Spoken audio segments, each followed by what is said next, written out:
Sama. Sekarang saya mengundang Bapak Ibu, teman-teman semuanya untuk menyampaikan pertanyaan.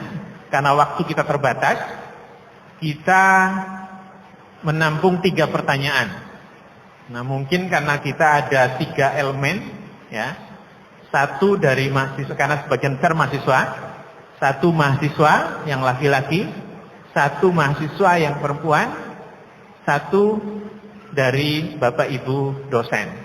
Nanti kalau Gus Baha dan Pak Kures merasa suka dan punya waktu, mungkin kita bisa tambah dengan pertanyaan berikutnya.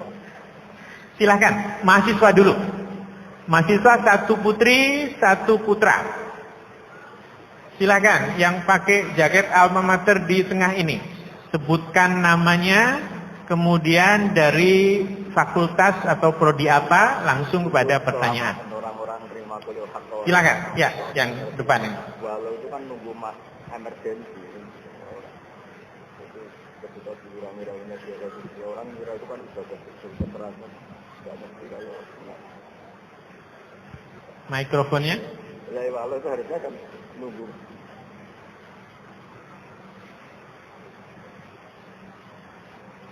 Assalamualaikum. Terima kasih Pak Mujid atas kesempatan yang diberikan. Matur Abi dan Gus Baha, perkenalkan saya Aida dari Fakultas Ilmu Sosial dan Ilmu Politik, jurusan Ilmu Hubungan Internasional.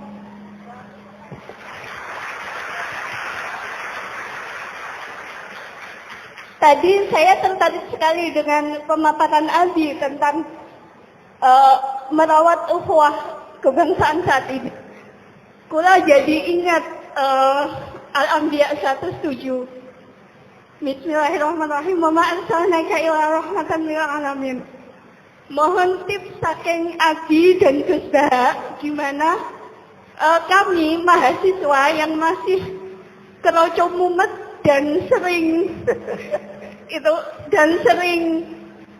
hilang kendali saat menghadapi teman-teman yang ngeyel dan tidak bisa didebat untuk tetap merawat ukhuwah dan tidak kehilangan kepala. Setidaknya ngaten matur suwun, mohon dijawab masing-masing Abi dan Gus Baha. Mungkin nanti ada tambahan juga dari Prof. Ova, inggih monggo.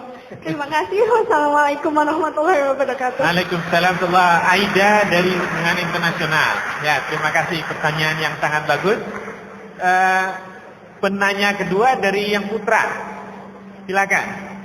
Yang atas ada mikrofon nggak kalau ke atas? Ada ya? Ya, yang atas depan silakan. Sebutkan namanya dan dari prodi, dari fakultas mana?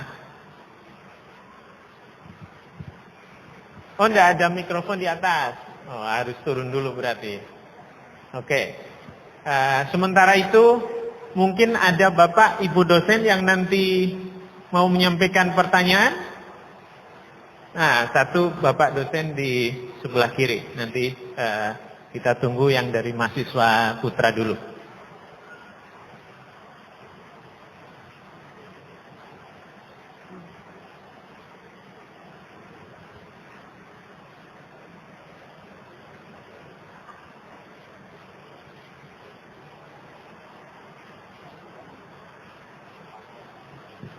Ya, silakan.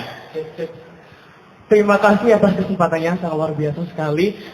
Baik, perkenalkan nama saya Aji, saya adalah mahasiswa Departemen Politik dan Pemerintahan Angkatan 2023. Langsung saja, pertanyaan saya simpel. Menjaga ukhuwah ini kan pastinya erat dengan kaitannya di level mikro kita, atau level paling bawah.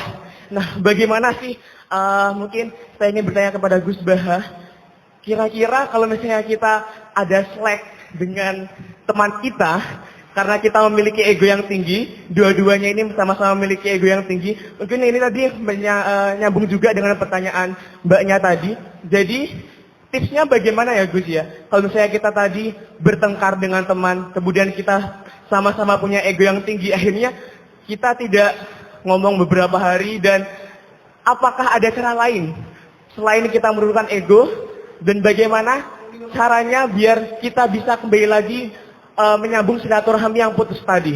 Begitu saja Gus pertanyaannya. Terima kasih atas kesempatannya. Begitu. Assalamualaikum warahmatullahi wabarakatuh. Waalaikumsalam warahmatullahi wabarakatuh. Ini ternyata dua mahasiswa yang bertanya sudah saya pisah atas bawah, laki-laki perempuan dari sospol semua. Ini mungkin karena suasana politiknya yang sedang naik. Nah, kalau yang Bapak dosen dari sospol enggak ya? Kalau sospol nanti saya gak harus ganti nih, karena nanti dianggap nggak fair. Bukan sospol, silakan. Karena di UGM ada 21 fakultas, jadi kalau nanti cuma satu fakultas yang kebagian, saya dikomplain. Assalamualaikum warahmatullahi wabarakatuh. Terima kasih Pak Munjid. Mungkin kurang satu lagi, di sini ada tendik.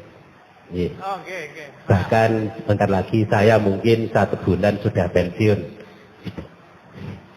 Terima kasih Prof. Quraisyad dan Pak Kiai Gus Baha atas pencerahan pagi hari ini tentang merawat ukhuwah.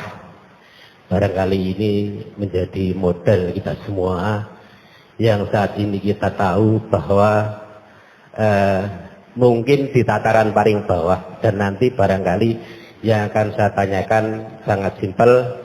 Namun sebelumnya saya perkenalkan dulu, saya Sumardi dari Direktorat Kemahasiswaan. Yang tadi saya sampaikan mungkin sebulan lagi sudah pensiun.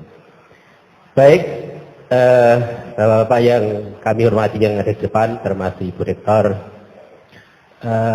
Kita tahu bahwa saat ini masyarakat sangat sudah tidak lagi mungkin bahwa ukhuwah kebangsaan ini harus senantiasa kita gaungkan kembali dengan bukti yang paling kecil. Kita saat berjalan di jalan. Sekarang ini, kalau dulu pernah dipelajari bahwa jalur kiri itu adalah jalur motor, jalur kanan ada jalur mobil, sekarang sudah tidak ada lagi. Sehingga semua jalur itu dikuasai oleh yang paling kuat. Ya, itu. Barangkali kalau jangka yang paling kuat mobil yang sudah bagus, nah itulah di semua jalur itu hampir dikuasai semuanya. Hampir ini barangkali etika ukhuwah ini yang barangkali sudah luntur dan barangkali sudah tidak ada lagi mungkin di negeri ini. Saya ingin kembali kepada bapak-bapak yang terhormat ini, bagaimana sih sebetulnya tips dan trik untuk mengembalikan ukhuwah etika bermasyarakat ini kembali hadir di tengah-tengah kehidupan berbangsa dan bernegara ini. Mungkin nanti akan merambahnya sampai di tingkat nasional. Terima kasih. Barangkali ini yang kami tanyakan. Bila itu Assalamualaikum warahmatullahi wabarakatuh. Waalaikumsalam warahmatullahi wabarakatuh. Ternyata ada persamaan dari ketiga penanya ini. Semuanya menanyakan tips. Nah ini apa namanya? Monggo nanti Pak Kures dan Gus Baha, mungkin Bapak.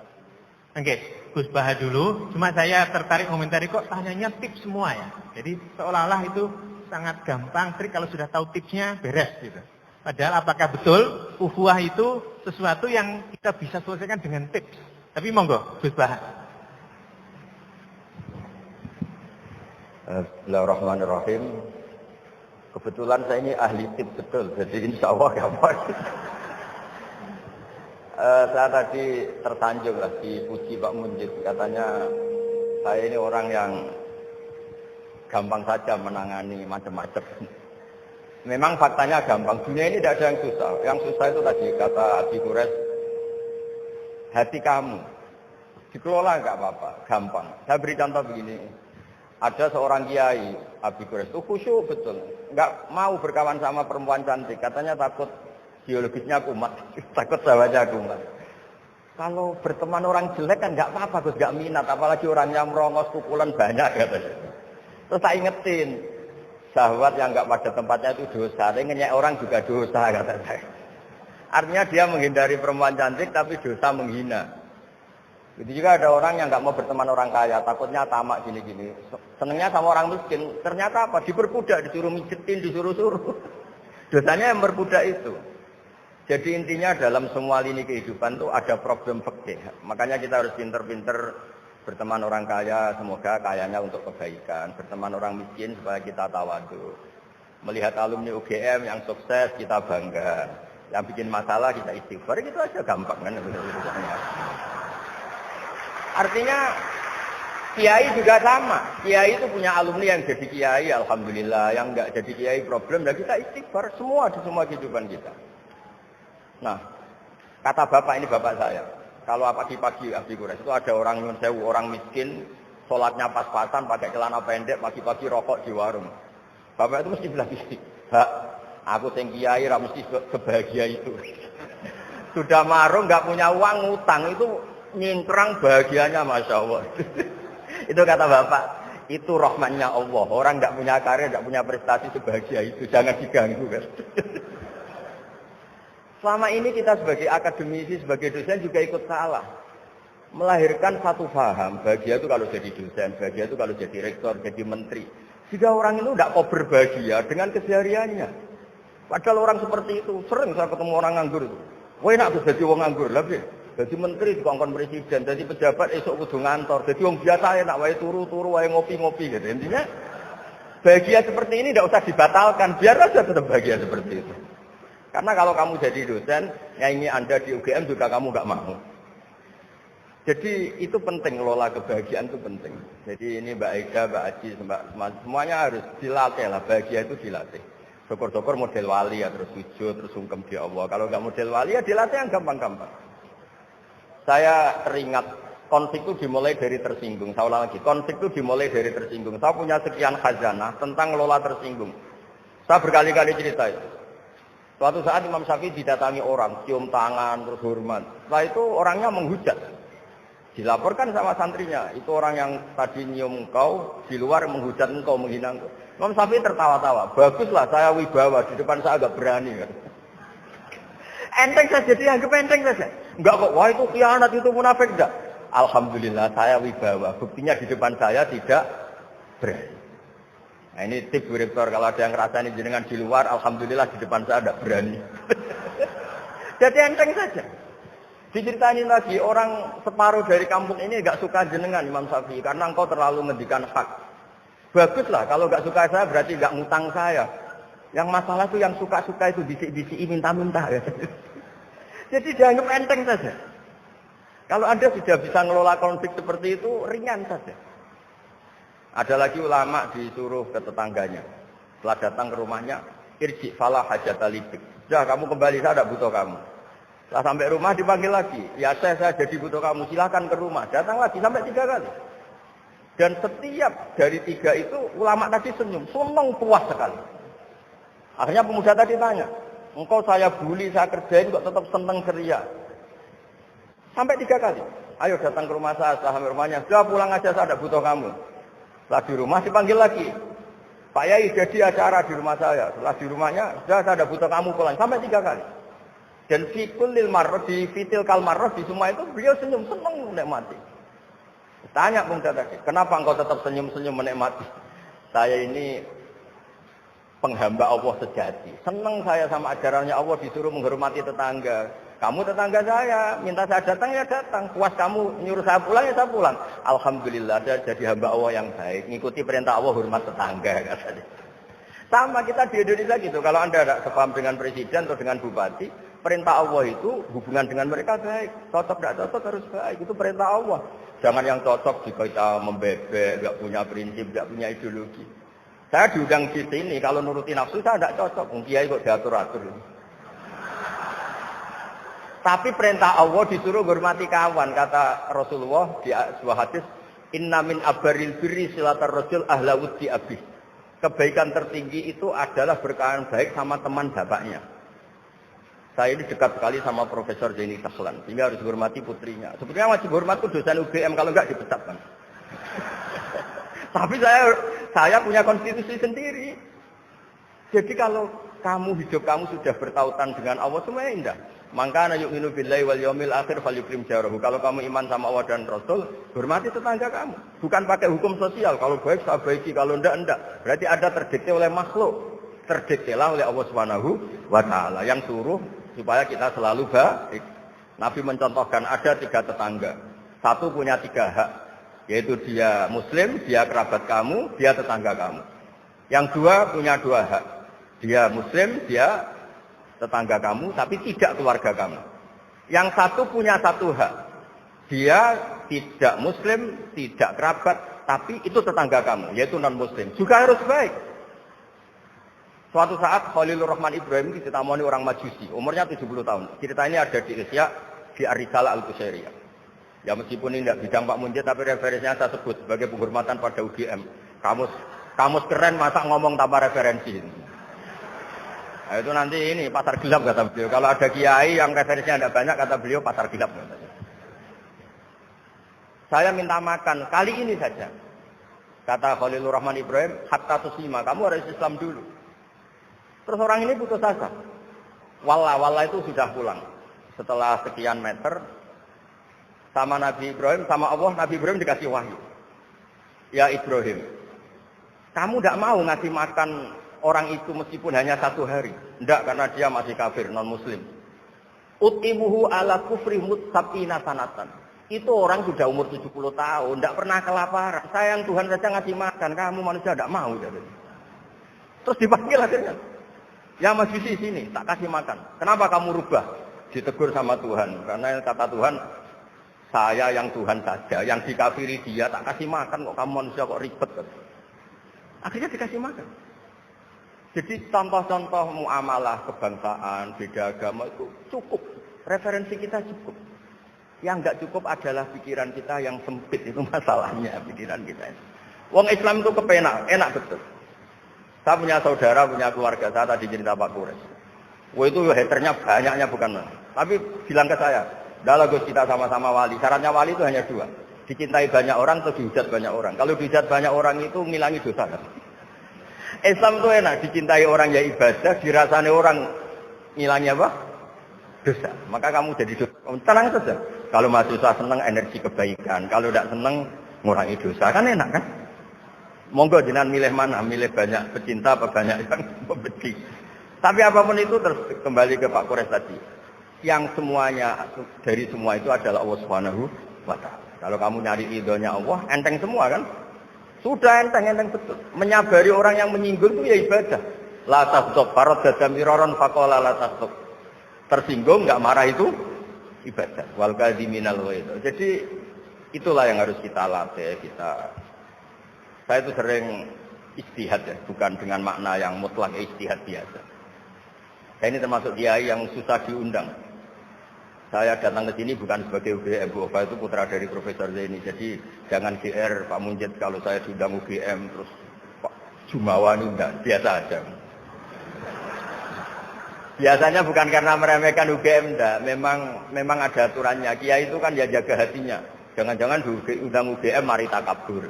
Kan ya kita mikir, kalau nggak mau jangan-jangan takabur, diundang kok nggak mau kan ya mikir. Ini cerita Pak Kures, ini kisah nyata. Saya tuh pernah diterima kasih kiai kecil. Gus matur nuwun Gus jenengan nggak datang kan? Oh iya.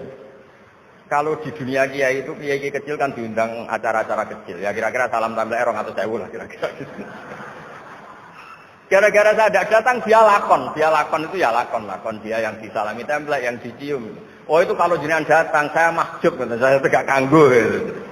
Jadi dianggap uang 200.000 itu dari saya.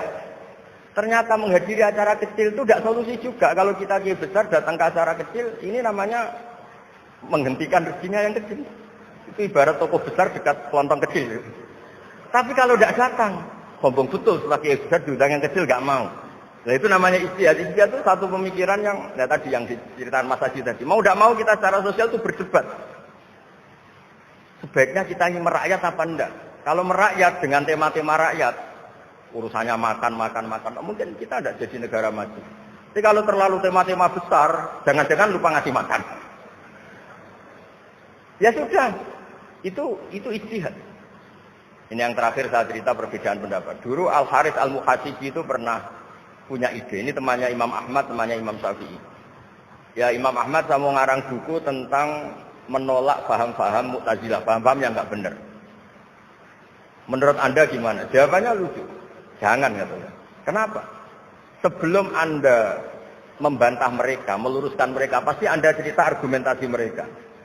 Ketika cerita argumentasi mereka, jangan-jangan mereka lebih tertarik argumentasinya Mu'tazilah daripada argumentasi Anda. Berarti Anda ikut menyebarkan kebid'ahan itu. Terus, oh iya. Nah ini, mohon maaf ini mahasiswa UGM yang masih muda-muda ya. Misalnya rektorat bikin pengumuman, nyun sewu ada gambar yang seronok, yang menarik. Terus ditulis gini, jangan lihat ini, bahaya. Orang lihat tulisan jangannya apa ngelihat gambarnya? Nah, tidak semua kebaikan disebarkan itu baik, karena ini ada hitung-hitungannya. Saya sebagai ulama ahli sunnah misalnya, tahu mazhab Mu'tazilah, tahu mazhab yang lain-lain itu dari cerita ulama itu. Jangan-jangan ketika kita cerita bahaya NKRI misalnya, kita ini mencintai NKRI justru karena baca buku bahaya NKRI dalam ambang apa. Setelah baca terus tahu ekstremis, tahu ini itu, malah benci NKRI. Padahal kita ngarangnya demi persatuan NKRI, tapi kita tahu problemnya dari nulis. Nah itu hal-hal yang memang dalam ijtihad, dalam pemikiran itu, makanya saya hanya cerita yang ada di kitab, karena ini keahlian yang memang saya diundang di sini, jadi saya profesional saja. Jadi di bab-bab seperti itu tuh memang kita pasti gamang.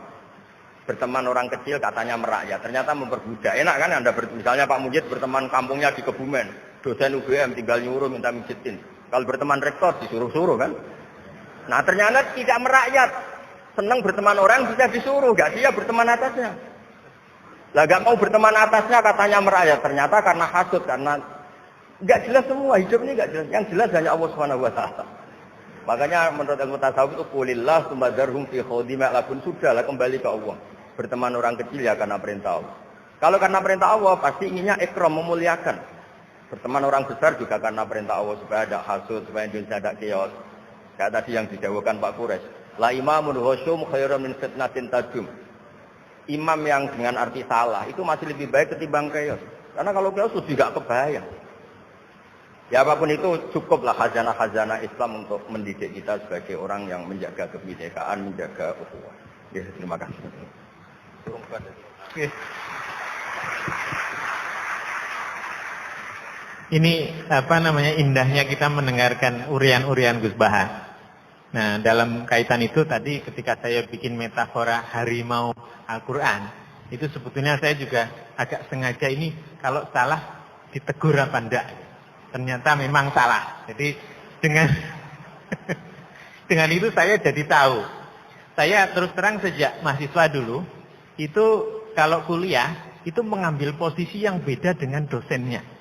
Kalau dosennya menjelaskan A itu pasti benar, saya akan mencoba untuk melihat kalau ternyata salah bagaimana. Supaya saya bisa mendapatkan penjelasan yang lebih argumentatif. Nah, jadi terima kasih untuk teguran. Yang namanya santri ditegur kiai itu sudah senangnya minta ampun. Barokahnya itu luar biasa. Maksud saya harimau itu otoritas yang selalu diakui. Bahkan dehemnya harimau saja kan orang sudah. Pak Parik itu kalau nelpon orang baru dehem itu yang ditelepon itu langsung nggih. Nah, dalam kaitan itu Pak Quraisy, saya juga menambahi pertanyaan para mahasiswa tadi. Justru kalau ukhuwah itu diartikan dengan persamaan, seringkali orang bertengkar karena mereka sama-sama Indonesia, tapi yang satu miskin, satu kaya. Nah itu terus kemudian jurangnya itu akan menjadi masalah. Sama-sama masa UGM, tapi yang satu dapat bagian, satu tidak misalnya. Itu lalu akan jadi sumber masalah. Dan bahkan seringkali pertengkaran antar saudara, itu pertengkaran yang bisa lebih hebat. Jadi kalau dengan tetangga itu mungkin pertengkarannya bisa dirujukkan. Gitu. Tapi kalau sudah pertengkaran antar saudara itu seringkali berlangsungnya lama. Nah ini kira-kira bagaimana menjelaskan supaya kita bisa merawat ukhuwah justru karena kita persamaan, tapi seringkali kita dengan persamaan itu punya perbedaan yang tajam. Menambahi pertanyaan dari para mahasiswa tadi. Silakan Pak Quraisy. Diskusi. Ada syarat-syarat yang harus dipenuhi sebelum kita berdiskusi dengan pihak lain. Yang pertama, masing-masing ingin mendapatkan kebenaran, bukan kemenangan. Kalau Anda masuk diskusi mau cari menang, itu tidak berhasil. Mencari kebenaran. Karena kita ingin mencari kebenaran, maka siapapun yang menemukannya dan menyampaikannya kepada kita, pasti kita akan terima dengan legowo. Itu satu. Saya kembali lagi nanti. Yang kedua, karena Anda ingin mencari kebenaran, jangan lagi berdiskusi menyangkut kebenaran yang Anda sudah yakini menghadapi orang yang telah meyakini kebenaran yang lain yang berbeda dengan Anda. Itu tidak akan ketemu itu. Kalau dalam agama, jangan berdiskusi tentang akidah. Akidah itu keyakinan. Agama lain punya akidahnya. Mau diskusi? Tidak. Kalau mau cari kebenaran, oke. Ada nasihat singkat Imam Syafi'i. Dia berkata, saya tidak berdiskusi dengan seseorang kecuali saya tidak peduli siapa yang mengemukakan kebenaran itu. Apakah dia atau saya. Dan beliau lanjutkan, jangan berdiskusi dengan siapapun yang Anda dapat kalahkan argumentasinya, tapi tidak dapat kalahkan kepala batunya. Kepala batu. Tidak mau ini, tidak usah diskusi. Habis waktu Anda. Jadi saya kira itu pilih-pilihlah. Kita diskusi, cari kebenaran dan sebagainya. Itu satu yang saya ingin kemukakan dalam konteks ini. Iya.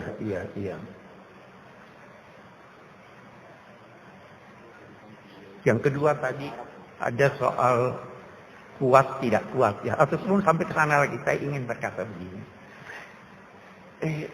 Ada orang sudah percaya kebenaran. Saya juga sudah percaya kebenaran menurut versi saya, menurut versi dia. Kita tidak diskusikan, tetapi kita bisa bertemu. Bagaimana bertemu? Al-Quran mengajarkan. Ini saya pernah kemukakan, terus saya dihujat banyak orang. Saya katakan begini. Al-Quran memerintahkan Nabi Muhammad untuk menyampaikan kepada non-muslim, orang musyrik, inna au iyyakum la'ala hudan au fi dhalalin mubin. Boleh jadi kami yang benar, boleh jadi Anda yang benar. Ya toh? Qul, sampaikan, Tuhan akan menghimpun kita di hari kemudian. Dia yang menentukan. Tuhan tidak akan bertanya pada saya tentang apa yang kalian perbuat. Tuhan juga tidak akan bertanya kepada Anda tentang dosa-dosa saya. Coba lihat, dia katakan dosa buat dirinya. Jadi kita tidak usah putuskan, serahkan pada Tuhan. Waktu saya kemukakan itu ada di YouTube segala. Oh itu salah Pak Quraisy itu. Inna dina indallahi Islam. Betul, inna dina indallahi Islam. Tapi itu sikap ke dalam. Ketika Anda keluar, tidak perlu Anda katakan hanya Islam yang benar. Kristen pasti salah, Yahudi pasti salah. Serahkan pada Tuhan. Nah, itu kita aman kita itu. Satu. Yang kedua yang saya ingin bicara tentang kuat ini. Tadi kan katanya memihak yang kuat. Bagus. Dulu di zaman Yunani kuno pernah Plato berkumpul dengan filosof-filosof semacamnya. Mereka membahas apa itu adil. Beda-beda pendapat para mereka itu tentang adil. Adil menempatkan segala sesuatu pada tempatnya. Itu satu definisi adil. Adil memberikan kepada yang berhak haknya melalui jalan yang terdekat. Kalau Anda beri tapi dari jalan jauh-jauh itu tidak adil namanya. Nah, ada satu. yang menarik. Adil adalah berpihak pada yang kuat. Benar enggak ini?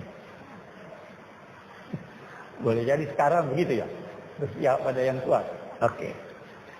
Sayyidina Abu Bakar radhiyallahu anhu, waktu menjadi khalifah, beliau berpidato singkat.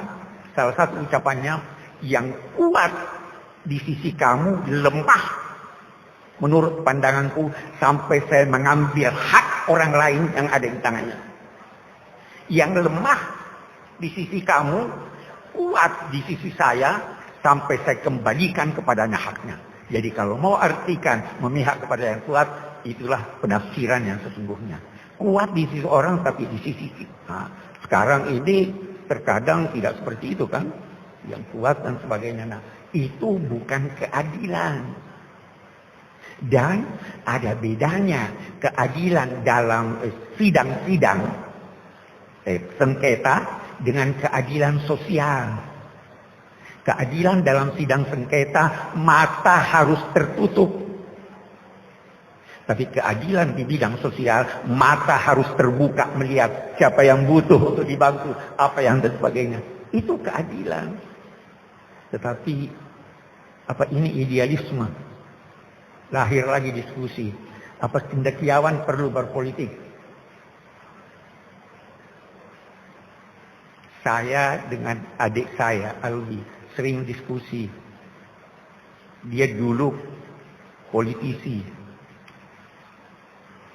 Saya tidak pernah berpolitik praktis. Saya berkata pada dia, bedanya ilmuwan dengan politisi itu ada beberapa. Yang pertama, ilmuwan boleh salah tapi tidak boleh bohong. Politisi boleh bohong, tidak boleh salah. Ya kan? Politisi setiap saat berpotensi dapat lawan. Ilmuwan setiap saat berpotensi dapat teman. Mau pilih yang mana? Nah, silahkan. Politisi berkesempatan untuk meraih keuntungan materi yang banyak. Ilmuwan belum tentu. Ini beda. Nah, karena itu sekali lagi saya teringat pernah dibahas oleh Socrates dan Plato, ilmuwan itu boleh berpolitik atau tidak? Beda pendapat. Nah, kembali kepada arti politik. Kembali kepada arti siasat. Kalau siasat, karena itu dalam disiplin ilmu agama Islam, ilmu yang membahas tentang politik itu dinamai siasah syar'iyah. Politik keagamaan. Karena ada politik yang tidak direstui oleh agama. Sehingga itu tidak dibahas. Politik keagamaan, siasah syariah. Yang terakhir yang saya ingin jawab soal ini saya kira fungsi kita sebagai ilmuwan. Perubahan tidak mungkin terjadi kalau hanya penguasanya yang berubah. Pengalaman kita begitu. Perubahan hanya terjadi menurut Al-Quran kalau apa yang dalam pikiran dan hati berubah. Innallaha la yughayyiru ma biqaumin hatta yughayyiru ma bi anfusihim. Allah tidak mengubah keadaan suatu masyarakat sampai mereka mengubah apa yang ada dalam dirinya. Allah mengubah yang di luar. Tapi perubahan yang di luar itu lahir dari perubahan apa yang ada dalam diri manusia. Apa yang ada dalam diri manusia itu nilai-nilai yang dia anut. Kalau nilainya tidak berubah masyarakat. Masih nilai ekonomi yang kita mau bahas dengan cara-cara yang tidak dibenarkan, tidak berubah masyarakat kita. Masih nilai lama yang sudah ketinggalan, mau dipertahankan, tidak berubah masyarakat kita. Itu ada di dalam diri. Tekad yang kuat. Kalau Anda tidak punya tekad, tidak berubah. Mungkin kalau Anda menilai bahwa kita ini sudah berapa kali ganti dari Orde Lama ke Orde Baru, ke Reformasi, dan belum juga terasa perubahan itu, masalahnya karena kita tidak berubah. Dari sini peranan perguruan tinggi, peranan ilmuwan, peranan mahasiswa, tularkan kebaikan itu kepada orang lain. Mulai dari seorang diri. Tidak usah muluk-muluk mau mulai. Salurkan arus kebaikan itu kepada orang lain, kepada teman Anda. Nabi-nabi itu mulai dari satu orang. Tidak usah dulu bercita-cita. Mari kita, tetangga kita, saudara kita, mari kita berubah nilai-nilai itu akan terjadi perubahan. Tidak, tanpa itu beginilah keadaan bangsa-bangsa, beginilah keadaan umat. Itu saya kira jawabannya dapat saya beri. Terima kasih. Terima kasih Pak Quraish Shihab. Ibu Ova mau menambahkan? Baik. Kita masih punya waktu. Jadi termin kedua saya buka. Silakan. Tapi karena tadi sudah 2 sospol, kalau yang dari sospol untuk sementara ditunda sampai pengajian tahun depan. Oke, yang perempuan di sebelah sana satu, ya, yang kerudung hitam. Kemudian yang di belakang putra satu, dan kemudian bapak yang di depan satu. Jadi 3 penanya dulu. Silakan disebutkan namanya, kemudian dari prodi fakultas apa, dan langsung pada pertanyaannya.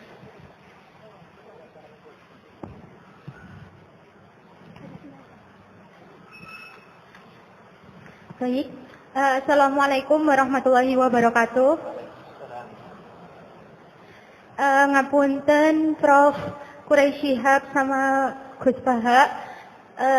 Pertanyaan saya sebenarnya ada 2, cuma nama dulu, nama dari prodi fakultas.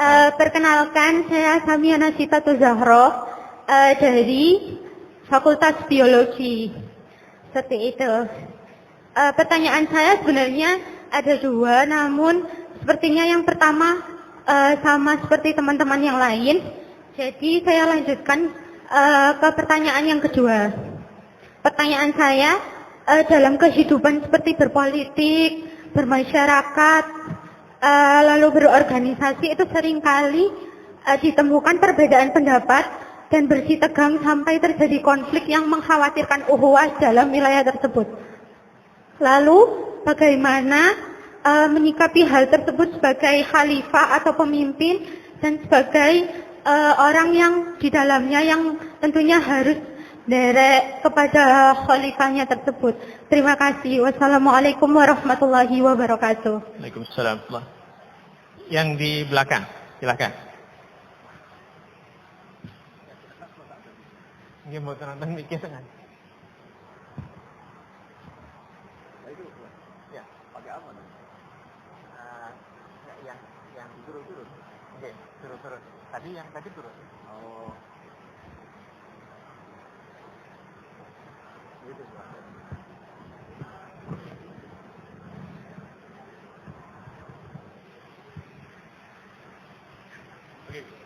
Matur nuwun.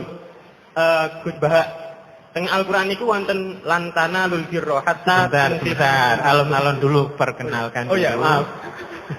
Oke, perkenalkan. Nama saya Imam, tapi bapak saya Zainuri. Jadi saya lebih suka dipanggil Ibnu Zainuri.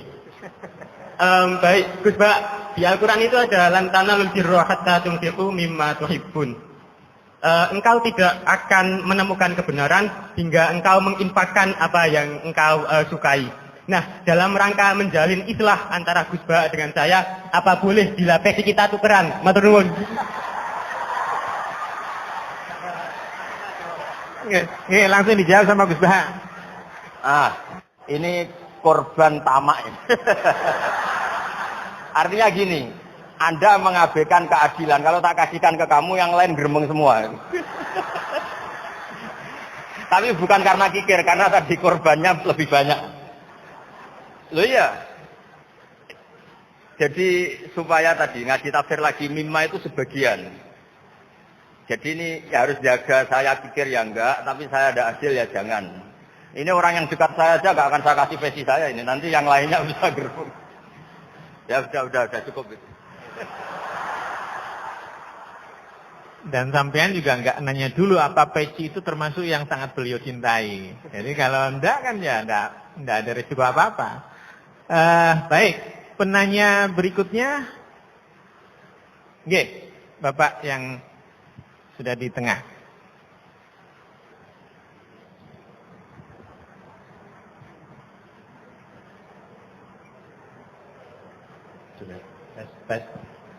Bismillahirrahmanirrahim. Assalamualaikum warahmatullahi wabarakatuh. Perkenalkan, nama saya Muhammad Amalia Sumbada dari Ekonomi Vokasi. Seperti masnya tadi, karena bapak saya Suprapto, saya lebih suka dipanggil Pak Suprapto. Ini saya tulis di depan. Yang pertama, sebelumnya saya kepada Prof. Quraish Shihab, saya mohon maaf dulu, mumpung kesempatan bisa meminta maaf, karena zaman dulu saya masih kuliah, masih suka ngaji yang rada-rada ekstrim itu, ketika melihat Pak Quraish Shihab di TV itu saya sok ngerasani, kok gini tolin nafsir kayak gitu. Jadi mohon maaf, lahir batin ya Pak Quraish. Mumpung ada kesempatan. Baik, saya ingin menyampaikan terkait ukhuwah. Tadi mungkin nyambung dengan sesi pertama tadi terkait ini ada dua kubu sama-sama pengen berdiskusi, sama-sama kenceng gitu ya. Nah, ini yang harus mendamaikan siapa gitu. Kalau sama-sama legowo enak tadi ya. Oh ya sudah, tidak perlu diskusi sama orang yang kepala batu gitu ya. Terus kalau misalnya di levelnya UGM ini, kebetulan alhamdulillah Bu Rektor, Bu Ova hadir di sini. Jadi misalnya ada polemik di UGM, yang tendik bilang, oh dosen tuh begini, yang dosen bilang tendik tuh begini, yang mahasiswa nyalah ke dosennya, dosen tuh begini, yang dosennya nyalah ke. Nah ini kan ada pimpinan di atas untuk bisa mendamaikan, karena hadir di sini. Nah yang jadi pertanyaan saya, menjadi kekhawatiran itu ketika di ranah dakwah, apakah umat ini memang ini ujiannya umat untuk melihat para alim ulama ini saling serang. Jadi misalnya kalau kita belajar distribusi normal itu kan pasti ada 10% ekstrim kanan, 10% ekstrim kiri. Yang tengah-tengah itu biasanya ikut-ikutan aja. Konteks misalnya di masjid, ada ulama yang ekstrim kanan itu selalu sholat itu harus jamaah, harus di masjid, harus tepat waktu dan sebagainya. Yang tidak itu salah dan merasa punya kewajiban untuk membenarkan. Nah, sedangkan ada ulama-ulama yang kebetulan Gus Bah, kemarin saya nderek di Watu Tongol sebentar sekali, Gus Bah ngajinya di Gus Ali, alhamdulillah di sini kepanggil lagi. Itu Gus Ali itu tipe-tipe ulama yang ngopeni jamaah. Ya sing penting sholat. Ora iso saiki ya kodok kan gitu. Ya engko dirapel. Nah, siapa yang berkepentingan untuk atau punya kewenangan untuk memahamkan dua kubu ulama ini, untuk memahamkan bahwa jenengan ini porsinya sini, jenengan ini porsinya sini, nggak usah saling serang. Nah, kita ini kan jamaah hanya nonton, bingung. Kesannya itu kita ikut di sini disalahkan sana, kita ikut yang sana disalahkan yang sini. Nah, ini kira-kira harus tugasnya siapa untuk memahamkan para alim ulama ini bahwa beliau-beliau ini punya porsinya masing-masing, tidak perlu mengikuti ranahnya yang berbeda. Mungkin itu saja. Matur nuwun. Assalamualaikum warahmatullahi wabarakatuh. Salam. Kalau pakai logikanya Gus Bah, bingung itu perlu disyukuri. Karena itu artinya masih mikir. Masih punya kepala dan kepalanya masih berfungsi. Tapi saya kira atau satu lagi atau cukup tiga? Oke, saya kira bisa satu lagi karena tadi pertanyaan yang pertama mirip dengan yang sebelumnya. Yang mahasiswa putra yang di belakang, yang sebelah kiri. Ya, sebelah kiri. Ya, Anda. Ya. Iya. Assalamualaikum warahmatullahi wabarakatuh. Selamat siang. Perkenalkan, saya Krisman Heriansal, mahasiswa hubungan internasional.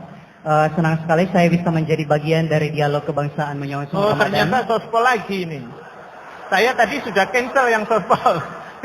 maaf. Jadi yang sudah kadung ya udah. Silakan, singkat aja nanti yang satu sebelah sini. Terserah, saya mahasiswa non-muslim dan saya mendapat banyak sekali insight dari beberapa penafsiran dari ayat Al-Quran tadi. Salah satu fenomena yang kita hadapi saat ini sangat sulit untuk menghadirkan dialog-dialog yang menghadirkan orang-orang yang dari latar belakang agama yang berbeda.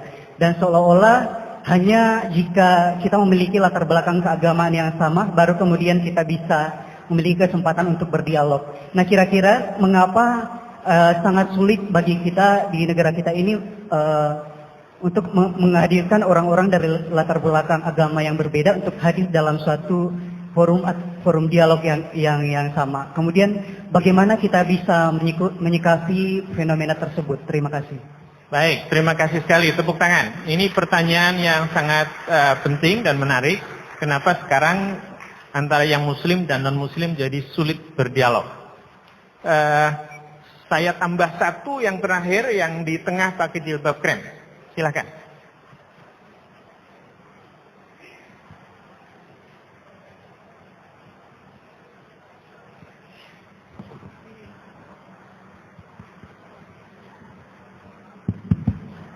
Assalamualaikum warahmatullahi wabarakatuh. Saya sudah mengangkat tangan 3 kali tadi, Bapak Mujid. Perkenalkan, saya Faiz. Gitu, Gus Baha, saya dari Pamutan, Rembang. Ibu saya keponakannya Mbah Yusuf, Mbah Muhaidah. Gus Baha, alhamdulillah bisa bertemu Gus Baha di sini. Senang bertemu Prof. Quraish Shihab. Pertanyaan saya, apabila ada pemimpin Muslim yang mohon maaf secara kinerja dia kurang baik, kemudian pemimpin non-muslim secara kinerja sangat baik. Ini sebagai kami orang Islam memilih yang muslim atau yang non-muslim untuk menjadi kepala daerah misalnya. Atau bagaimana jika pemimpinnya perempuan? Meskipun saat ini sudah ada Prof. Ova di sini, juga Bu Mega, begitu. Kemudian termasuk ketika kami di UGM ada rekrutmen dosen baru, kira-kira mana yang bisa kami pilih apabila nilainya berdekatan begitu. Itu pertanyaan dari saya. Saya baru perkenalannya di belakang Bapak Mujid, saya dari Forum Silaturahmi Nahdlatul Ulama, saya juga pengajar di pengelolaan arsip rekaman informasi di BSMB Sekolah Vokasi sama dengan Gus Prapto. Mohon maaf. Assalamualaikum warahmatullahi wabarakatuh. Waalaikumsalam warahmatullahi wabarakatuh. Terima kasih banyak untuk pertanyaan-pertanyaannya. Ya, silahkan Gus Bah untuk menanggapi.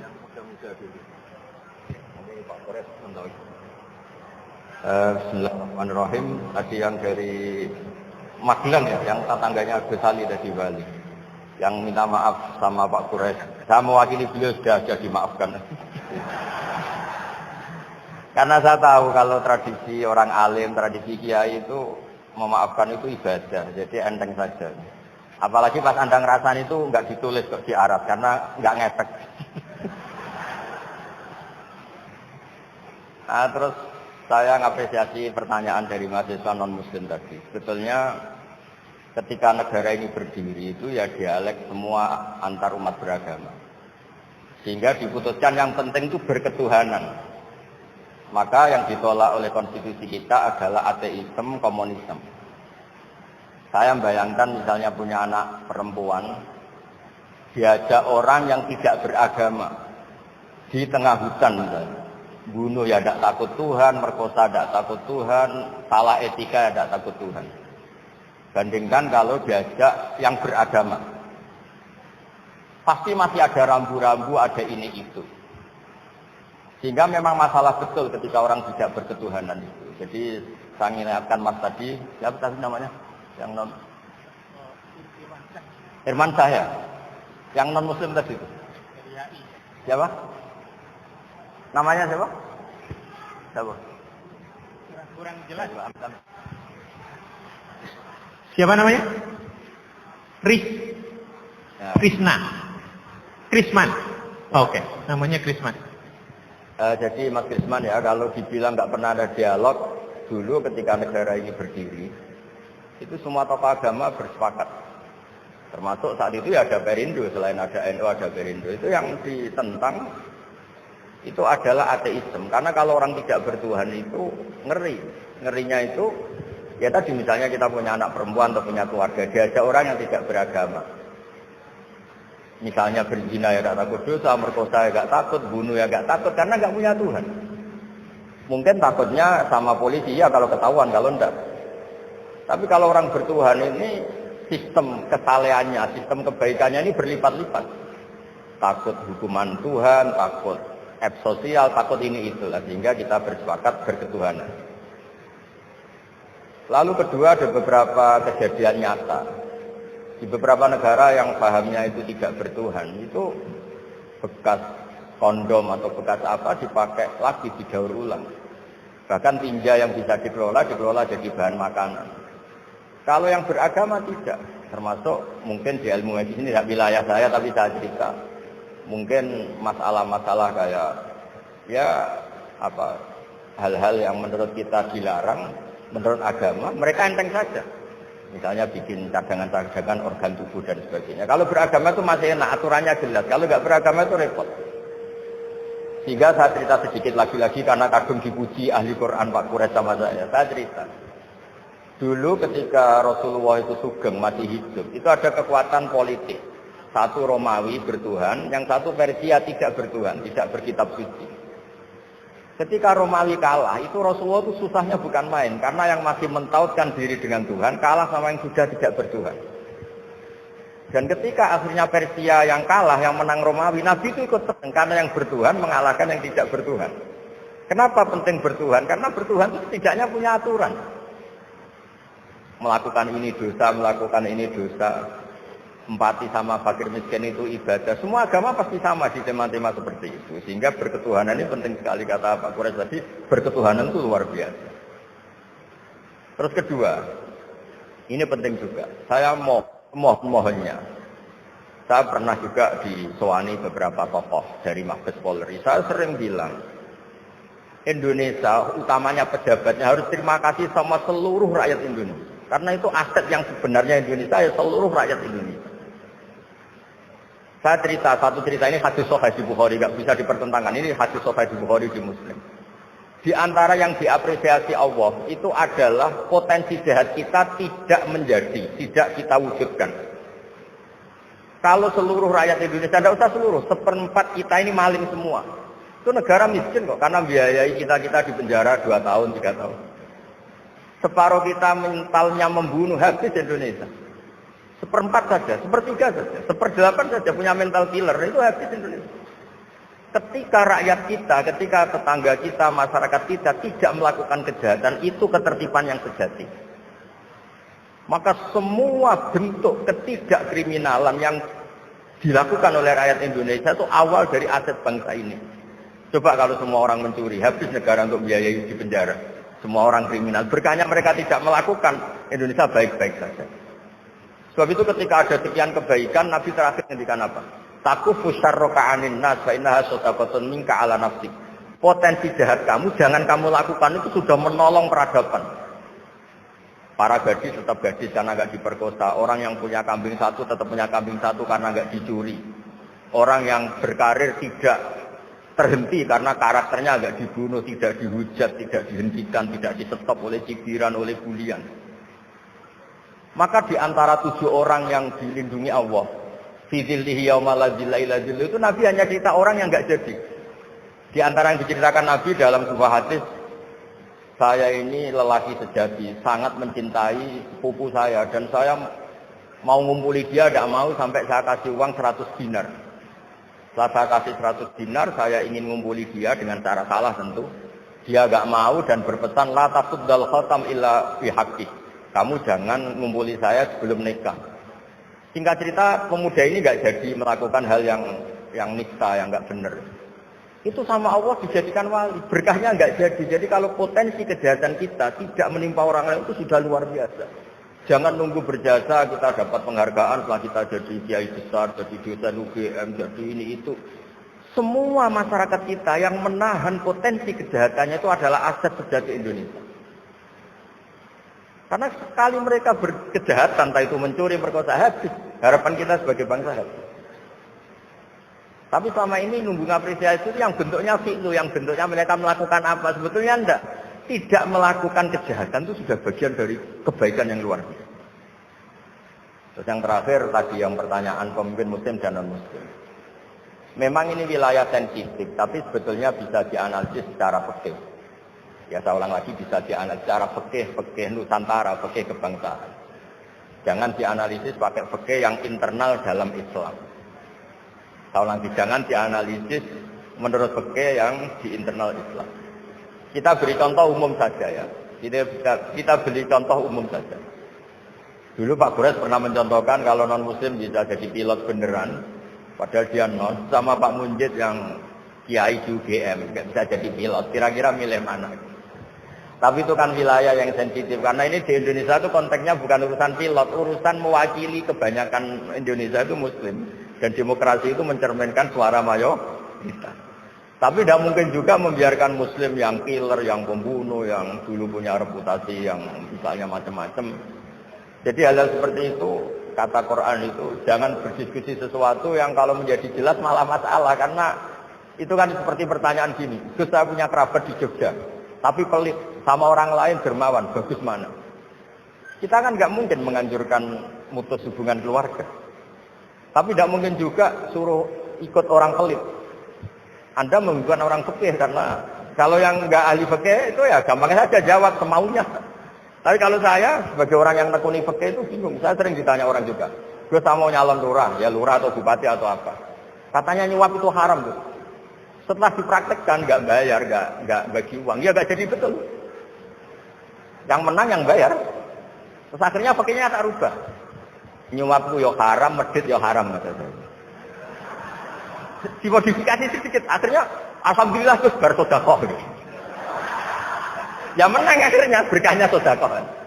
Karena kita sebagai pemimpin atas nama tidak nyuap, ya jangan juga jadi orang kikir dong. Atas nama tidak nyuap terus jadi orang kikir, repot kan? Tapi jangan juga bayar yang sampai merubah hukum dari orang yang nggak layak mimpin karena bayar menjadi pemimpin. Itu ya jangan juga sampai gitu. Ya akhirnya saya bilang nyuap itu haram, medit juga haram. Alhamdulillah barokahnya kombinasi fikih ini. Ya nyuapnya tetap haram, tapi rakyat tetap dapat uang gitu. Tapi nanti ketika Anda tidak layak jadi pemimpin itu juga haram karena menjabat sesuatu yang nggak wilayah Anda. Jadi seni-seni ngelola muslim, non-muslim dan itu tidak bisa dipukul rata. Karena itu wilayah-wilayah yang sensitif, yang butuh detail, yang butuh satu peristiwa spesifik. Saya pernah ditanya, Gus saya ini hidup di Amerika, kalau milih presiden kan sama-sama non-muslim, milih yang siapa? Ya jawab yang akhofu dororon, misalnya ada presiden Amerika yang sangat demokratis misalnya. Dia membiarkan Islam berkembang. Sama jenis non-muslim yang Islamfobia, tentu milih yang demokratis. Ada yang dosanya itu membunuh, yang satu dosanya korupsi. Ya milih ya korupsi, karena membunuh itu lebih ekstrim dibanding korupsi misalnya. Itu ada di aturan fikih. Jika sama-sama pasti salah, milih yang akhafud dororen, yang madorotnya ada begitu apa? Besar. Coba kalau kita punya pemimpin yang hobinya itu bunuh. Sama yang hobinya rakus harta. Misalnya. Itu di fikih jelas dijelaskan, milih yang rakus harta kalau bandingannya itu. Karena pembunuhan itu lebih berat secara ukuran dosa. Tapi apapun itu ini bukan pembenaran pada kesalahan, bukan. Tapi memang ada aturannya. Apa kalau ada dua dororani, dua bahaya, urtukiba akobuma, kalau ada dua hal yang bahaya, dipilih yang paling apa? Ringan kalau dalam konteksnya tadi. Kalau kita membiarkan pemimpin yang nggak benar, dipimpin orang nggak benar. Tapi kalau memaksakan chaos misalnya, ya milih yang nggak chaos. Itu kan ada aturannya di fikih. Karena Nabi menghindari al-harad. Al-harad itu chaos, pembunuhan massal itu nggak boleh. Dan mayu adila dalik juga nggak boleh, yang bisa potensi begitu juga nggak boleh. Jadi saya mohon Di antara aturannya Quran itu la tasalu an asya in tubdalakum tasukum. Kamu jangan diskusi sesuatu yang kalau diperjelas malah kamu yang malu. Saya biasanya mencontohkan hal-hal yang ringan kayak suami istri. Misalnya Anda tanya sama Pak Munjid, istrinya tanya, "Mas, apa betul saya ini cinta pertama Anda? Bukan alternatif terakhir." Wah, itu rata-rata orang nikah itu kan korban alternatif terakhir gitu. Itu kalau ditanya sama-sama konangan itu aslinya itu. Ceweknya juga sama. Apa betul Pak Minjit itu cinta pertama atau pilihan terakhir? Oh, saya sering mau nikah ini orang yang saya cintai, tapi takdirnya ini. Gitu. Itu kan orang dibilang takdir itu kan ya tersinggung. Jadi banyak hal yang kalau didiskusikan itu masalah-masalah. La tasalu an asya in tubdalakum tasukum. Kamu jangan tanya atau diskusi sesuatu yang kalau diperjelas itu malah masalah. Jadi itu etika ya, etika dalam diskusi juga jangan memicu lagi. Saya kira demikian nanti ditambahi oleh Abi Profesor Kures. Monggo.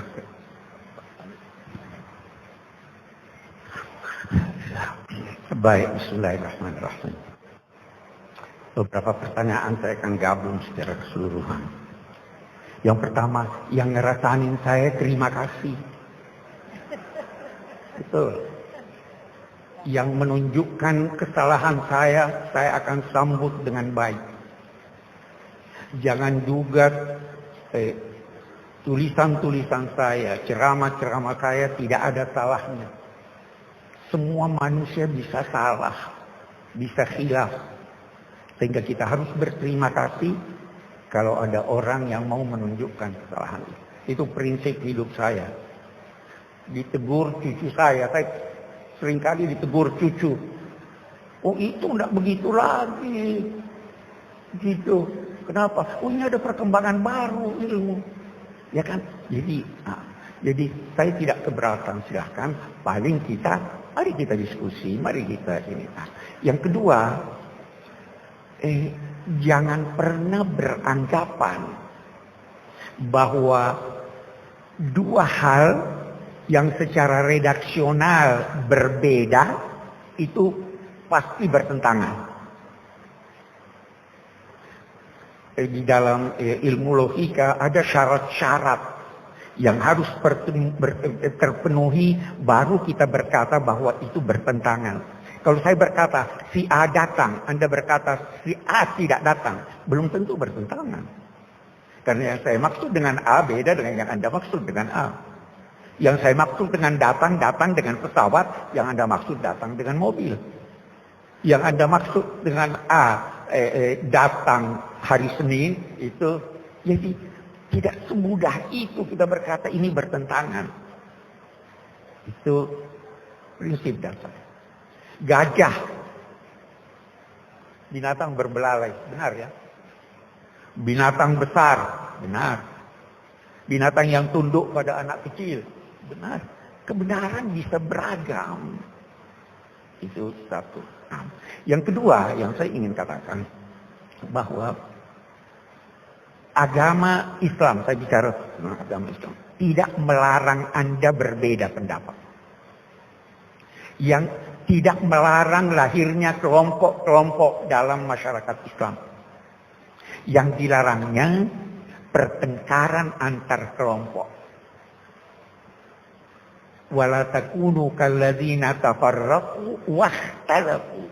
Janganlah menjadi seperti orang-orang yang berfirqah-firqah, berkelompok-kelompok dan berselisih. Kalau berkelompok tidak berselisih, mari kita bekerja sama, mari kita berlomba dalam kebaikan. Jadi aneka partai yang ada silahkan, tapi itu sebabnya kita punya titik temu. Itu satu. Lebih jauh, tadi ada pertanyaan. Tidak bertemu. Apa tadi itu pertanyaannya? Ya. Bagaimana kalau non Muslim? Ya, Ibu. Buat saya jawabannya seperti ini. Saya tanyakan pada Anda. Seandainya Anda sakit, ada dua dokter. Satu Muslim, baik, sholat sholat tahajud, puasa Senin Kemis, tapi baru lulus. Ada lagi dokter spesialis, non-muslim. Keberagamaannya biasa-biasa saja. Pergi ke dokter mana Anda? Hah? Mau pergi haji, pilotnya baru lulus. Ada pilot yang sudah berpengalaman, mau diantar dengan pesawat yang dipimpin oleh ini atau tidak. Pemimpin itu yang memberi kemaslahatan sebanyak mungkin, siapapun dia. Saudara tahu, yang membimbing Nabi Muhammad hijrah itu non-muslim. Ya, non-muslim. Jadi kita tidak melihat ini agamanya apa, apalagi dalam masyarakat kita. Bahkan dalam masyarakat masa lampau, masa khulafa, itu sekian banyak non-muslim yang diangkat sebagai pejabat. Karena dia memberikan kemaslahatan lebih banyak. Jadi, jangan anggap non-muslim itu tidak tulus. Saya sering berkata, jangan anggap hati nuraninya kapitalis itu lebih rendah daripada sosialis. Hati nurani itu dibentuk oleh pendidikan, oleh budaya. Jadi bisa saja, tidak ada masalah selama itu kemaslahatan. Oke. Panjang sih kalau kita mau cerita itu. Oke, sedikit lagi. Seorang yang kuat tapi tidak beragama dengan baik. Seorang yang lemah tapi agamanya baik. Siapa yang Anda angkat jadi pemimpin? Dijawab oleh ulama, yang lemah, kelemahannya bisa merugikan umat Islam. Yang durhaka, kedurhakaannya untuk dirinya. Kekuatannya bisa menguntungkan oleh kepada umat Islam. Pilih yang kuat walaupun kurang beragama dia. Itu. Jadi lihat maslahat. Kita jangan terlalu lihat ini. Memang seorang katakanlah Kristen, Buddha, dia anggap ini lebih kuat, ini lebih baik, ini lebih wajar, silahkan dia pilih itu. Tapi Anda juga silahkan pilih apa yang Anda anggap. Itu satu. Yang ketiga ada mungkin sedikit lagi. Kita beda pendapat. Masing-masing menggunakan logika. Seringkali logika tidak bertemu. Apa yang bisa mempertemukan kita? Saya pernah baca tulisan seorang filosof India, Shankara. Dia katakan begini. Ketika kita menggunakan logika mencari Tuhan, kita bisa beda-beda. Tetapi ketika kita mencari Tuhan dengan hati, kita semua bersatu. Hati bisa mempersatukan kita, logika belum tentu. Logika tidak bisa menciptakan iman. Logika tidak menciptakan cinta. Yang menciptakan cinta dan iman hati. Mari dengan hati kita mencintai bangsa kita. Betapapun perbedaannya tidak akan timbul perselisihan selama cinta tanah air itu ada. Ketika itu mengalah akal kita, ini lebih maslahat, ini lebih baik. Anda kira suami istri selalu, ini yang jomblo-jomblo, selalu sepakat? Bertengkar juga. Tapi cintanya menjadikan suami tunduk pada istri. Iya kan? Cintanya, jadi cinta itu perlu. Hati itu perlu. Bahkan terkadang kebenaran itu ditemukan oleh hati, bukan oleh akal. Jadi kembali lagi kita mari mencintai tanah air, mari mencintai Indonesia. Dengan cinta semua problem akan terselesaikan. Saya kira itu juga.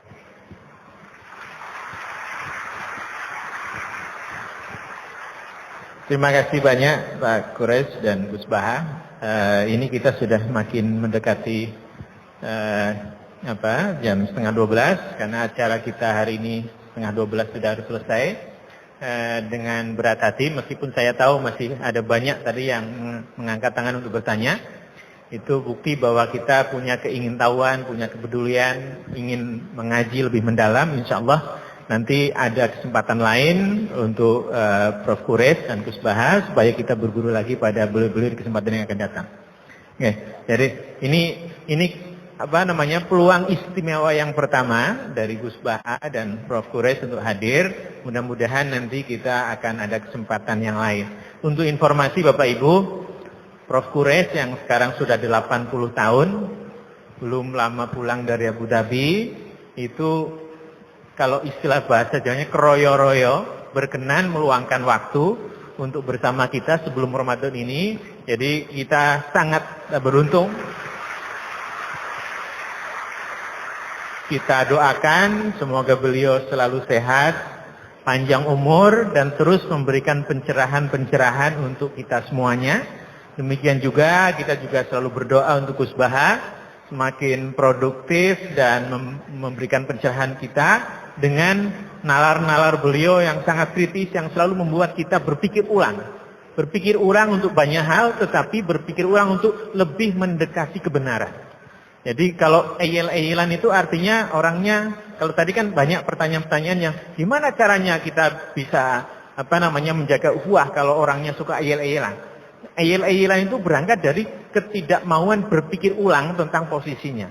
Jadi dengan forum ini insya Allah mudah-mudahan kita senantiasa bisa bersikap arif, bisa bersikap sederhana untuk selalu melihat kemungkinan salah di pihak kita dan selalu mau melihat kemungkinan benar di pihak yang lain. Sebelum ditutup, saya atas nama moderator pada siang hari ini, pagi sampai siang hari ini, kita sudah hampir 2 jam berdiskusi. Saya mohon maaf sebesar-besarnya, terutama kepada Prof. Quraisy dan Gus Baha dan Bu Ofa kalau ada yang kurang berkenan. Dan kemudian sebagai penutup kami mohonkan supaya Gus Baha, Prof. Quraisy untuk menutup dengan doa. Oke. Terima kasih banyak. Sekali lagi mohon maaf untuk semua yang kurang berkenan. Billahi taufiq wal hidayah. Wassalamualaikum warahmatullahi wabarakatuh.